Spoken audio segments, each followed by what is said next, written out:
सच बताओ मोदी जी अपने देश के जनताओं को इस हालत में पहुंचा दिया है कि उसे सोना खरीदने लायक छोड़ा नहीं है। दोस्तों, प्रधानमंत्री मोदी ने देश के फॉरेन एक्सचेंज रिजर्व और करेंट अकाउंट डेफिसिट को कम करने के लिए देश के जनताओं से अपील कर रहे हैं कि अगले 1 साल तक सोना न खरीदें। अब सवाल है कि फॉरेन एक्सचेंज रिजर्व और करेंट अकाउंट डेफिसिट आखिर होता क्या है। इसको अगले 2 सेकंड में समझते हैं।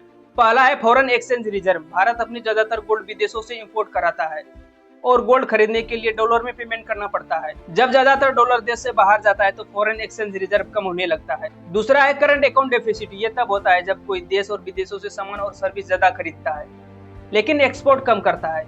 आसान भाषा में कहे तो देश में फॉरेन मनी कम आ रही है और बाहर ज्यादा जा रही है। और यहाँ पर दोस्तों ये दोनों चीजें मोदी सरकार से संभली नहीं जा रही है, इसके कंट्रोल से बाहर है।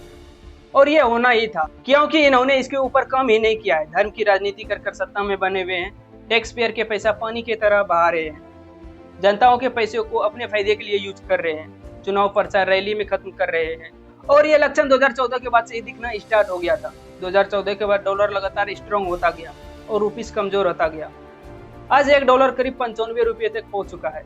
सच बताओ मोदी जी अपने देश के जनताओं को इस हालत में पहुंचा दिया है कि उसे सोना खरीदने लायक छोड़ा नहीं है। खाने पीने चीजों से लेकर रोजमर्रा के हर सामान तक जनताओं को खरीदने के लिए स्ट्रगल करना पड़ रहा है। सोना खरीदना तो दूर, बेसिक नीड्स पूरी करने में भी मुश्किल होते जा रहा है। मजूरी के हिसाब से नहीं लगे। अच्छा, हाँ। मजूरी के हिसाब से नहीं लगता है, टाली के हिसाब से लगता है। तो कितना टाली भर देती होगी एक दिन में?